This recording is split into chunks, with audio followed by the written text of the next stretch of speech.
Tardes a todos.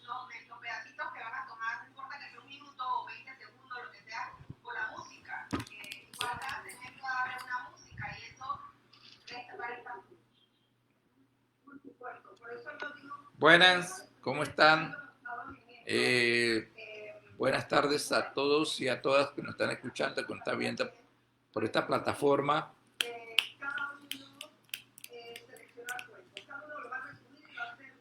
Espero que estén bien. Hoy vamos a hablar de un tema que pocas veces se analiza, a pesar de que tenemos un sistema, por decirlo ya, con años de la implementación. El tema del sistema penal acusatorio, pero dentro de esa nueva institucionalidad jurídica o de la administración de justicia, hay un tema que pocas veces se analiza o no se toca tampoco en la formación de los abogados o de las abogadas o de los juristas. Es el tema de la jurisdicción indígena. Yo estoy seguro, si yo comienzo a preguntar a ustedes en vivo, no pasaría la primera pregunta. Siempre le hago la primera pregunta a mis estudiantes. La temática que vamos a analizar es el tema de la jurisdicción indígena. Y siempre pregunto, ¿cuántos pueblos indígenas existen en Panamá? Hasta el día de hoy, ningún estudiante me ha respondido en forma satisfactoria. Los que no me conocen, soy el profesor Arecio Valiente, soy abogado, también soy profesor en la Facultad de Derecho de la Universidad de Panamá. He estado participando en los últimos años, redactando leyes, también escribiendo, investigando sobre la temática del derecho indígena.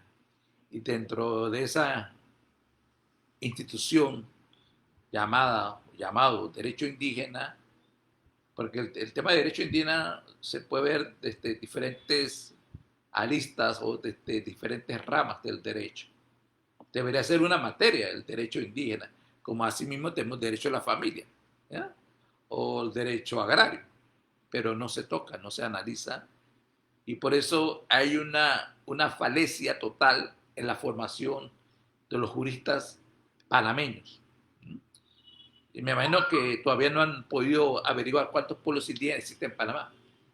En Panamá existen 8 pueblos indígenas, para que sepan, ¿ya? El pueblo Nove Buglé, el pueblo Nove, mejor dicho, es un pueblo, el pueblo Nove, el pueblo Cuna, el pueblo Bauna Emberá, el pueblo Baunán, el pueblo Buglé, el pueblo Nazo, el pueblo Teribe y el pueblo Bocota. Son 8 pueblos indígenas que existen en Panamá, para que sepan, ¿ya? Así que si yo hubiese hecho esa pregunta a ustedes en la clase, yo creo que no pasarían, ni llegarían ni a D. Pero siempre ellos confunden los estudiantes con pueblos indígenas con las comarcas. Las comarcas son instituciones políticas, administrativas, y siempre también le hago la pregunta a los estudiantes, ¿cuántas comarcas indígenas existen? Y la mayoría me han contestado mal también, que existen 3 comarcas indígenas. Ustedes saben que el territorio panameño se divide en 15 divisiones políticas, no 10. ¿Ya?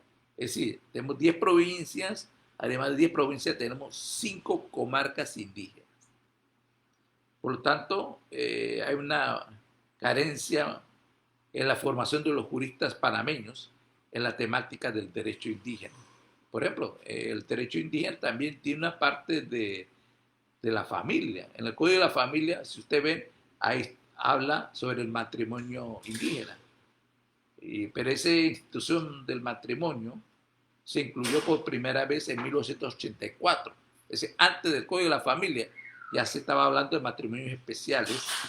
En el caso de matrimonio, decía así, el matrimonio de los indios de San Blas. Ahora se le conoce como los cunas, nosotros. Es decir, mira, otra institución que deberían conocer. Y para que sepan, solamente rápidamente, como sabemos, la autoridad que celebra el matrimonio no es la autoridad para la disolución del matrimonio, es la regla clásica, ¿ya? Pero en el caso del matrimonio indígena no es así. Es la misma autoridad que celebra el matrimonio, es la misma autoridad que disuelve el matrimonio. La jurisdicción ordinaria del matrimonio, de la familia, el juzgado municipal de familia es el que celebra el matrimonio, y el juzgado seccional de familia es el que disuelve el matrimonio. Ya, solamente para que vea esa diferencia total. Pero el tema que queremos analizar es el tema de la jurisdicción indígena, ¿eh? Que habla de cómo se administra en los territorios indígenas el tema de la justicia, ¿ya? Pero no es ahora que estamos viendo el tema de la jurisdicción indígena. Poco a poco en Panamá ha estado incluyéndose el tema de la jurisdicción indígena. En la primera ley comarcal, que es la ley de la comarca de Cunayala, la ley 16 de 1953, se incluyó que las autoridades tradicionales pueden administrar justicia, menos en los casos penales, ¿ya? Está en el artículo 11 y 12 de la ley 16 de 1953. Pero excluyó esa ley, la ley 16 del 53, de la comarca de Cunayala, en materia penal. En ese momento, estamos hablando en el 53, que todavía pensaban, en ese tiempo, hasta el mismo Estado pensaba que los indígenas son menores de edad, ¿no? Pero poco a poco fueron incluidos los artículos referentes a la jurisdicción indígena. La ley de la comarca en Veragua, la ley 22 de 1983, no se incluyó la temática de la jurisdicción indígena, pero sí se incluyó en el decreto ejecutivo que aprueba la Carta Orgánica, que dice que se reconoce también la justicia tradicional indígena. Ahí dice claramente en los delitos o las faltas que se cometen en razón vamos a decir, de la figura delictiva, de hechicería, superchería, la competencia la tiene la jurisdicción indígena. En ese caso, la jurisdicción en Verá, ¿ya?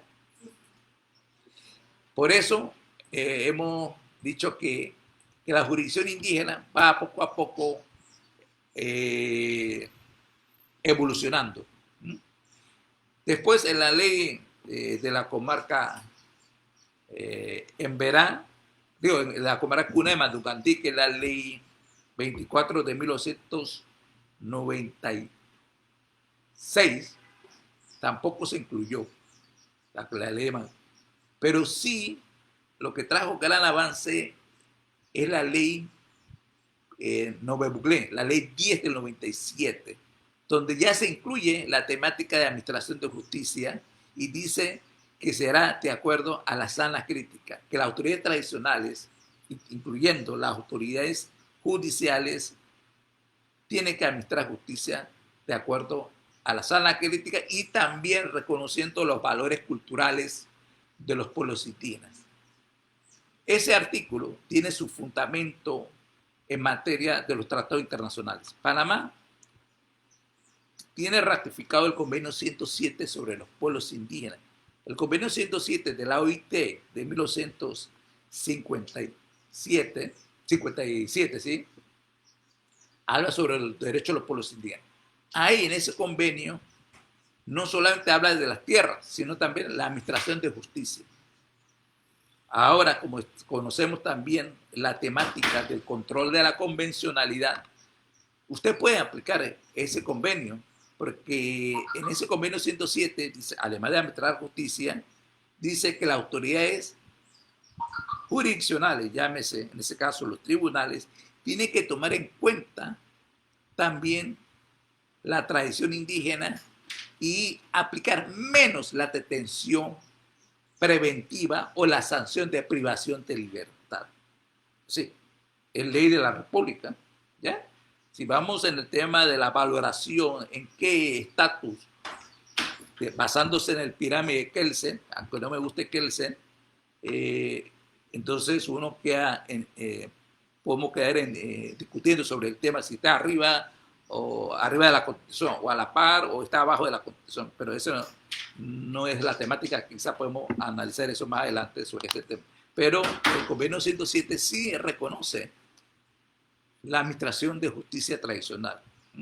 Y también dice que la autoridad jurisdiccional tiene que tomar en cuenta los valores culturales y aplicar menos la sanción de privación de libertad cuando son los casos indígenas.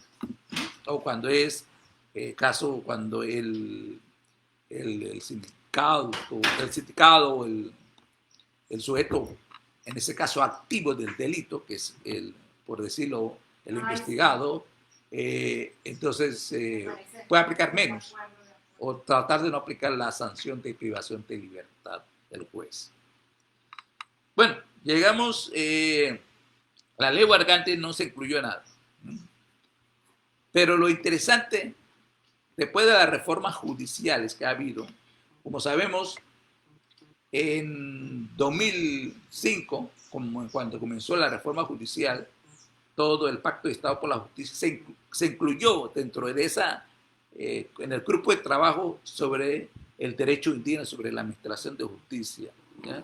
Que muchos de algunos compañeros, colegas miembros de guía participaron también en la reforma judicial, no solamente del Código Penal, sino también en el Código Procesal Penal.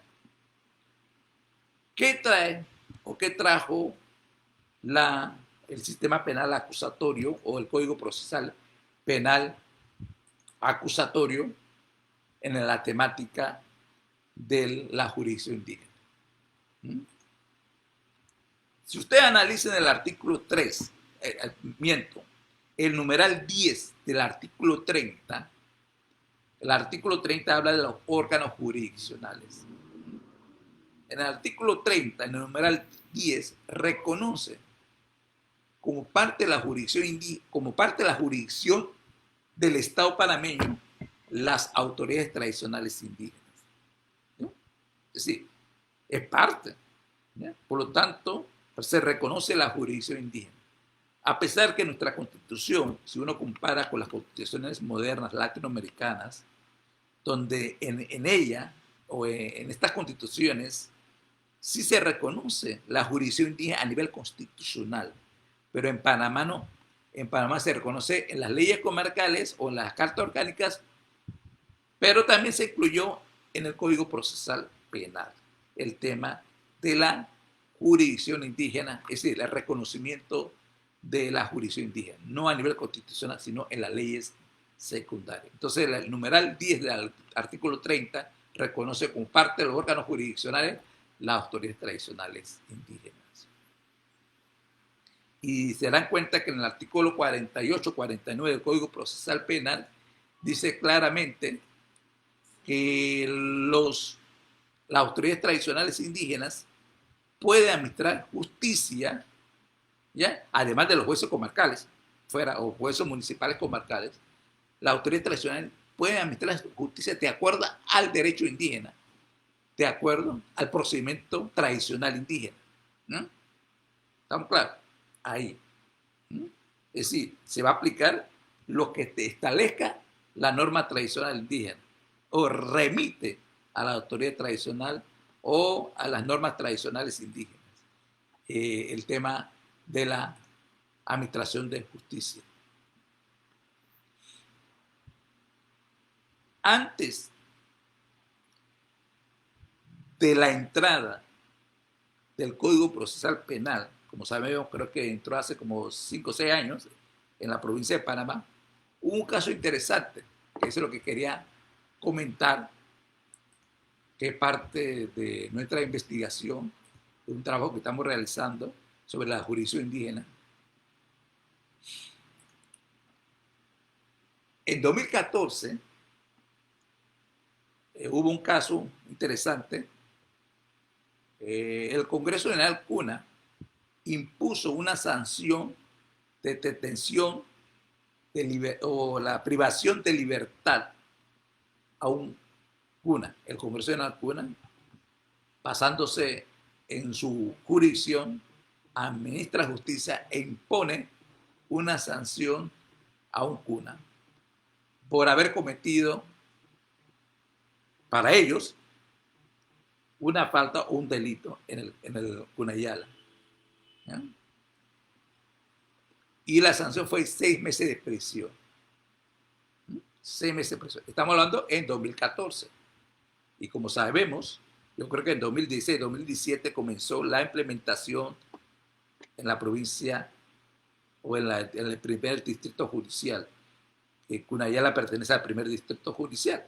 En 2014, ante la implementación del sistema penal acusatorio, el caso llega a través de habeas corpus al Pleno, porque el Cuna contrata a un abogado, claro, un abogado Waga o latino, no un abogado Cuna. Llega el caso allá al Pleno, presenta un habeas corpus, alegando de que no tiene competencia la autoridad tradicional indígena, ya que viola el procedimiento, todo eso. Ese caso fue resuelto. Exacto. ¿Ya? El día 14 de junio de 24 de junio de 2014, bajo la ponencia del magistrado Luis Mario Carrasco, que es hoy en día también parte del Tribunal Superior de Apelación del Sistema Penal Acusatorio. ¿Ya? Él actúa como magistrado suplente, en ese caso, él actúa como magistrado suplente, el profesor Luis Mario Carrasco, como magistrado suplente, y él resuelve, el caso llegó al Pleno, y la Corte, el Pleno dijo, voy a leer textualmente lo que dijo la Corte, para que ustedes escuchen, que capten realmente qué dijo la Corte en 2014.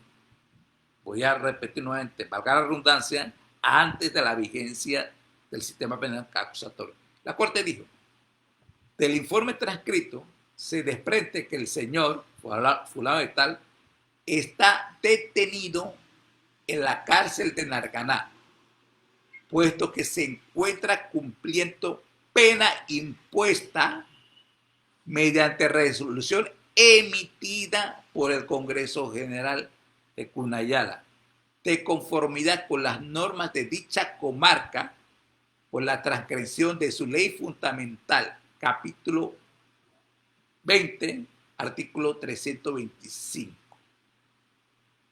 ¿Ya?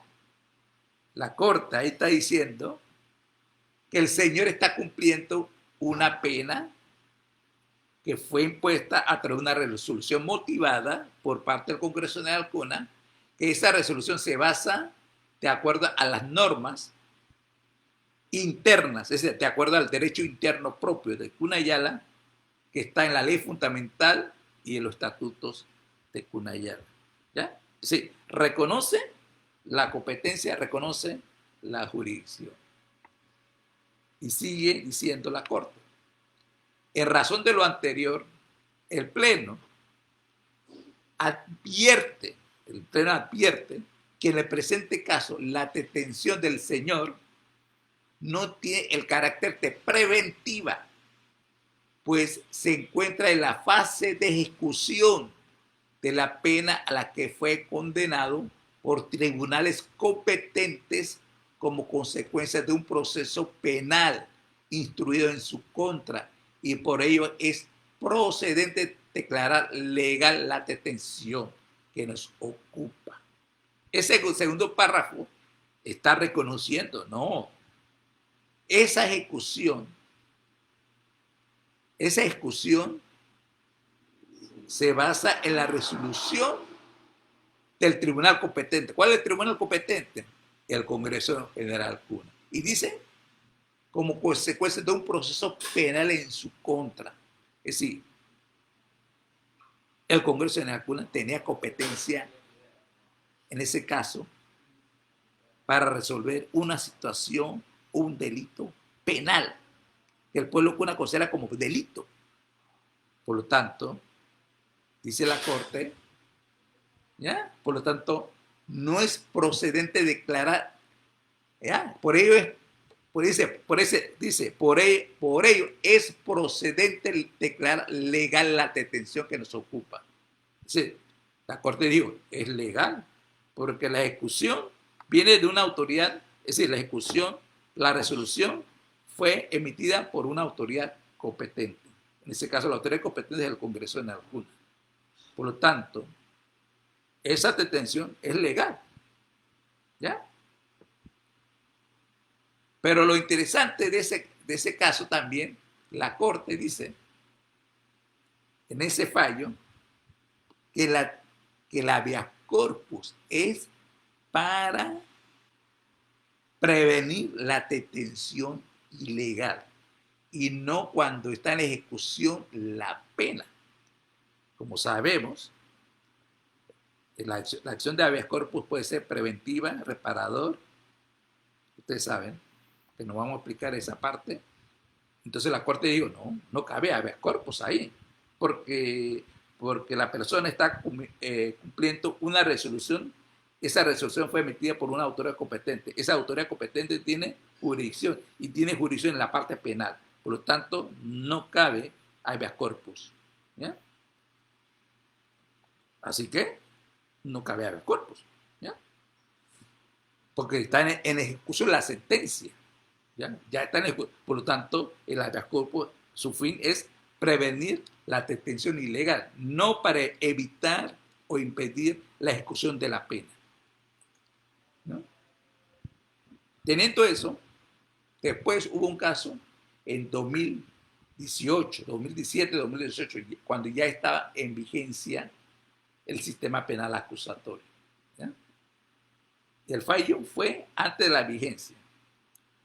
Después hubo un caso ya en vigencia el sistema penal acusatorio.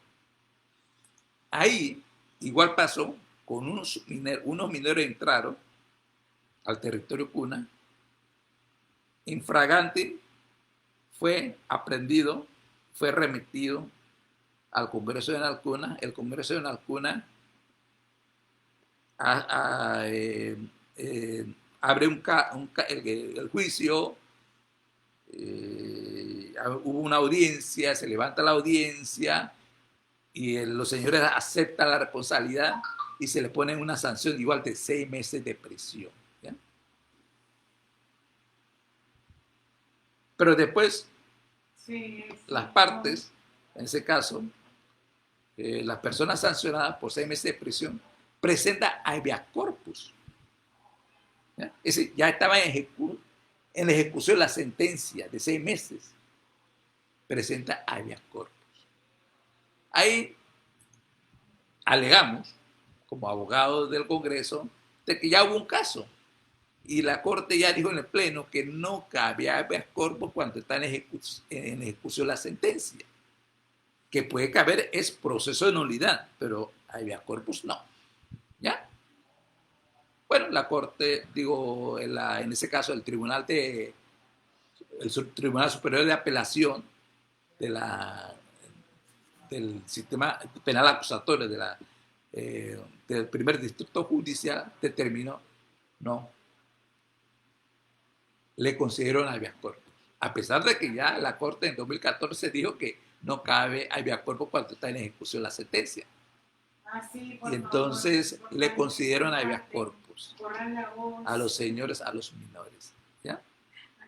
Bueno, nosotros apelamos esa decisión del tribunal basándonos en el artículo 40, numeral 6 del Código Procesal Penal. Escuchen, compañeros, compañeras. El numeral 6 del artículo 40 Dice el artículo, competencia de la sala penal. La sala penal tendrá competencia para conocer, numeral 6, de recursos de apelación contra las resoluciones dictadas en las acciones de habeas corpus. Yo creo que no hay duda de que yo tenía todo el derecho a apelar. ¿Ya?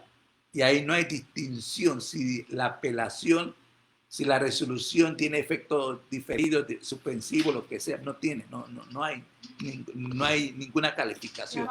Me dice claramente que solamente si la sala penal conoce las apelaciones. Por lo tanto, presenté mi apelación en la audiencia y el tribunal me concedió, me dijo que sí, tenía razón, pero unos minutos después, una hora después, me anuncia, me informa por vía correo electrónico de que no, que ellos se equivocaron, que no cabe habeas corpus, es decir, no cabe apelación, por lo tanto me niega la apelación. Bueno, yo presenté mi recurso de hecho a la sala penal, basándose en el numeral 6 del artículo 40, porque dice claramente, yo no sé, o me equivoco, no sé, dice que la sala penal conoce recurso de apelación. Yo apelé un recurso de apelación. ¿Ya? Ese utilicé el recurso de apelación contra una decisión que le concedió a habeas corpus. ¿Ya? Bueno, llega a la corte ese caso, a la sala penal, no al pleno. Ya el pleno había dicho, antes de la vigencia del sistema penal acusatorio, reconoce la competencia. Pero la sala penal dijo, ¿ya? En ese caso, voy a leer, ¿ya? Porque fue una contradicción, me parece. Dice, es importante advertir que la restricción de la libertad dictada contra los señores, cuya legalidad fue sometida al escrutinio del Tribunal Superior de Apelaciones del Primer Distrito Judicial, no fue dictada en el marco de una causa criminal. Es decir, la sanción que impuso el Congreso General Cuna, de acuerdo a la sala penal, no es causa criminal, no es parte del catálogo de delitos. ¿Ya? ¿Estamos claros? Entonces, por lo tanto, dice, no fue dictada en el marco de una causa criminal. Es decir, esa sanción no era causa criminal, ¿ya? Regida bajo las normas del procedimiento del Código Procesal Penal, sino por el hecho de haber contravenido las normas de la ley fundamental de la comarca Cunayala, específicamente por haber violado la prohibición del ejercicio individual y colectiva de la actividad minera. ¿Ya? Me está diciendo que esa figura que nosotros impusimos, que utilizamos, que es el ejercicio ilegal, no es causa criminal. Pero también sabemos que existe el delito ecológico. ¿Ya? Bueno, dice que no, según la sala penal. Por lo tanto, dice la sala penal,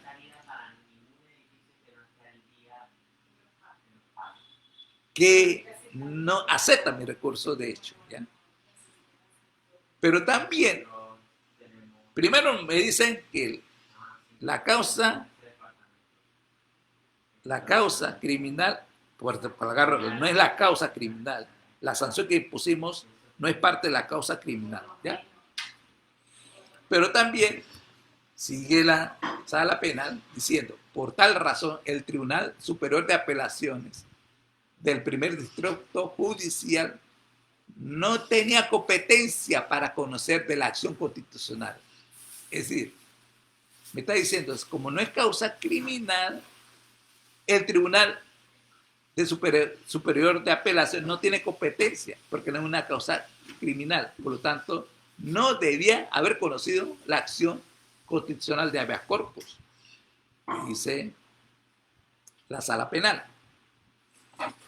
interpuesta contra dicha orden de restricción de libertad, Y es importante mencionar que así lo ha venido reconociendo la más reciente jurisprudencia de nuestra más alta corporación de justicia, según la cual los tribunales superiores de apelaciones solo conocerán de las acciones de habeas corpus que se interpongan contra órdenes de privación de libertad generales como consecuencia de actos presuntamente delictivos investigados bajo las normas del Código Procesal Penal.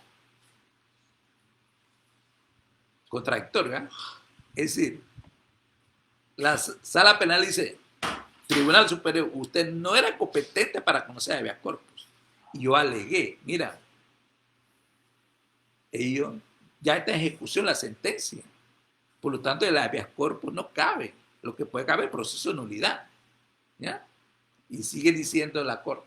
Es decir, bajo la regla del sistema penal acusatorio. Es decir, la sanción que impusimos, contra esa sanción no cabía habeas corpus porque no es causa criminal parte de esa sanción que impusimos.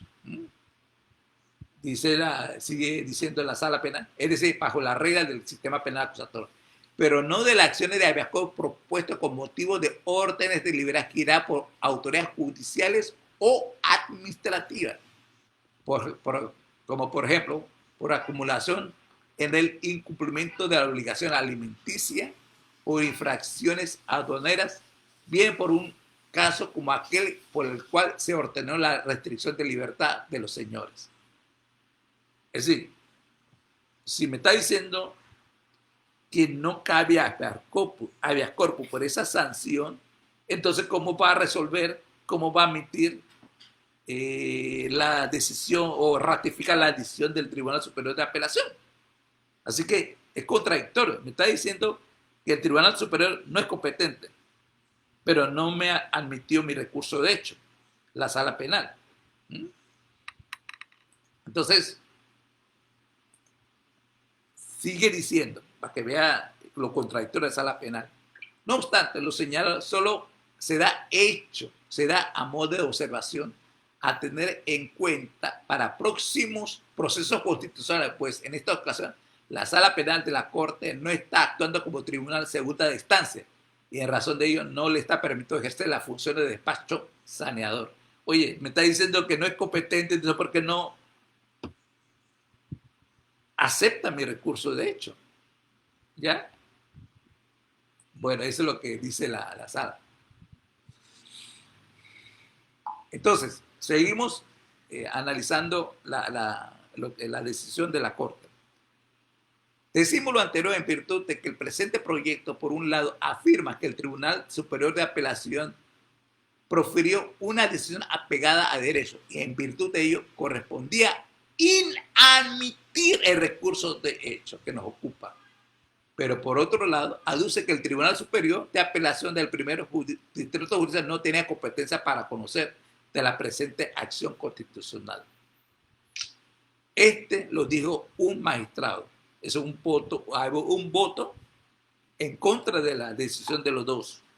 Dice que, por eso es contradictorio. ¿Cómo va? Dice que no es competente el Tribunal Superior, pero sí no me admite recurso de hecho. Y yo alegué que no tenía competencia ya, porque estamos en la ejecución de la sentencia. ¿Eh?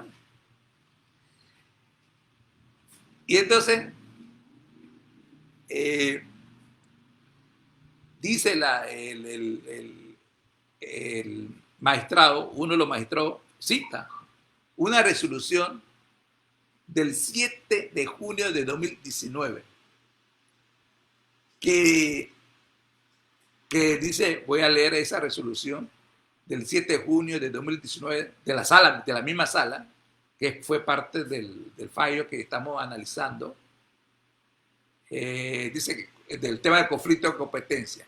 Y dijo el magistrado que estuvo en contra de la mayoría, sin embargo, no escapa del conocimiento de esta sala penal que evidentemente con la implementación del nuevo sistema de juzgamiento penal a través de la ley 63, el sistema penal, los jueces de circuito pasaron a ser jueces liquidadores de causas del sistema inquisitorio mixto, situación a que todas luces finalizar en un futuro próximo en cada distrito judicial de nuestro país, sospechando incluso que hoy en día existen juzgados liquidadores que ya han finiquitado sus funciones, por lo cual ulteriormente no existirán juzgados de circuito a las cuales pudiéramos remitir causas. Sigue diciendo la Corte, digo, el magistrado que opuso. Es por ello que en virtud de este escenario, cierto y con fundamento en lo establecido en el numeral 1 del artículo 41 del Código Procesal Penal, a pesar de que no sean temas penales, serán los tribunales superiores de apelaciones quienes conozcan de la acción de habeas corpus en primera instancia para todos estos casos que puedan suscitarse en circunscripciones territoriales en las cuales ya no existen juzgados. En pocas palabras está diciendo, mira, usted ya dijo, el maestro, uno de los maestros dice a la sala, ustedes ya habían dicho que los tribunales superiores de apelaciones son los competentes para conocer los casos de habeas corpus que llegan en virtud de una causa administrativa o un caso de pensión alimenticia. Pero ahora me está diciendo que no es competente el Tribunal Superior de Apelación. ¿No? Lo que quiero llegar a la conclusión, si en el primer caso que leímos del magistrado Mario Carrasco, que fue el pleno, los 9 magistrados había determinado que la autoridad, en ese caso la autoridad tradicional tenía competencia, ¿ya?, para poner la sanción, que no cabe a habeas corpus cuando está en ejecución la sanción, porque el habeas corpus es para prevenir la detención ilegal, como sabemos, no para anular la ejecución de una sentencia, ¿ya? Entonces, la Corte dijo después, en la sala, cuando ya está en vigencia el sistema penal acusatorio, ya el numeral 10 del artículo 30 del Código Procesal Penal establece en forma expresa, como parte de la jurisdicción panameña del sistema penal acusatorio, las autoridades tradicionales indígenas, ¿cómo va a fallar la sala penal? Si ya de antemano, antes de la vigencia del sistema penal acusatorio, ya el Pleno reconoció la jurisdicción indígena en Cunayala y reconoce también las normas internas de Cunayala como parte de la normativa que puede utilizar para sancionar penalmente a las personas. Ahora la sala, ya en vigencia el sistema penal acusatorio que reafirma más el tema de la jurisdicción indígena, no reconoce. ¿Ya? Entonces, como siempre digo, hay que provocar. A mí me pareció que los magistrados les dio cosa para resolver. No pudo, no sabían cómo resolver. Entonces dijeron, no voy a discutir, no voy a discutir de fondo, porque lo que yo quería es que se discutiera el tema de la competencia, de los límites o qué clase de competencia tiene la jurisdicción indígena en Panamá. Como ya hemos visto también en otros países, ya la Corte ha delimitado cuáles son los límites de la jurisdicción indígena. Pero aquí, en ese caso, en la sala penal, los magistrados les falta prepararse sobre el tema de la jurisdicción indígena. ¿Ya? Porque no se han formado. Porque si usted ve, la mayoría de los magistrados no han pasado, creo que ni la materia del sistema penal acusatorio, porque fueron formados de la época del Código Penal y del Código Judicial del 80. ¿Ya? Por eso es muy importante la actualización y, repito, a los magistrados les dio cosa, porque yo creo que les falta a utilizar, a razonar y prepararse también sobre el tema de derecho indígena y más sobre el tema de la jurisdicción indígena. Vamos a seguir provocando a los magistrados, como siempre digo, hay que provocar para que analicen, para que piensen los magistrados. Entonces, esta sería mi intervención. No sé si tiene algunas preguntas o van a formular la pregunta por vía WhatsApp o por vía Internet. Gracias.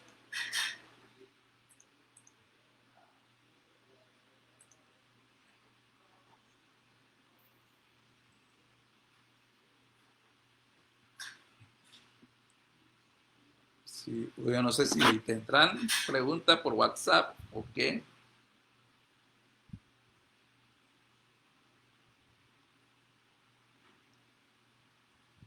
Voy a esperar un ratito nada más. Si tiene preguntas, David presente. Dice, una consulta, en la comarca no hay ¿qué autoridad es la facultad para resolver los conflictos agrarios? La jurisdicción indígena. ¿Ya? Ahí dice claramente, la jurisdicción indígena es la facultad para resolver. Está la ley 10. ¿Ya?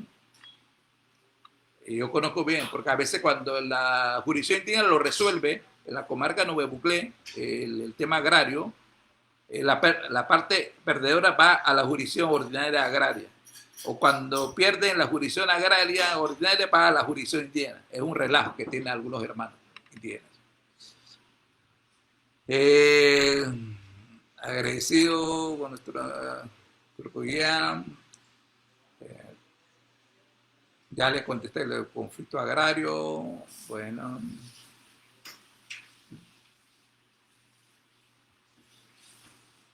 Dice que le parece peligroso ese antecedente.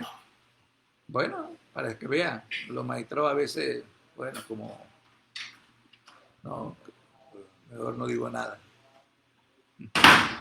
Sí. Así que los magistrados tienen que prepararse. ¿Sí? Hay que preparar, y más que son magistrados que de código viejo, y más en el sistema que estamos, en el sistema penal acusatorio, que tienen que estar argumentando. Le falta la argumentación a los magistrados. No sé si tiene alguna pregunta más por ahora que veo. Pueden conseguir esos trabajos míos. Yo creo que el Instituto Colombo Panameño publicó el año pasado, ¿cómo se llama? Las exposiciones. Ahí están esos trabajos míos, y también lo puede conseguir en el doctor Google o en la biblioteca Google, como dicen, sobre el tema jurisdicción indígena, que tengo algunos trabajos que están en la web y pueden bajar, utilizar, y casos típicos también.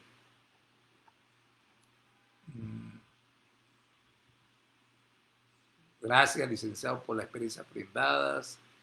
Bueno, si no tienen más preguntas, entonces gracias a los amigos de guía, al doctor Chan, a la doctora Nadia, a todos los compañeros.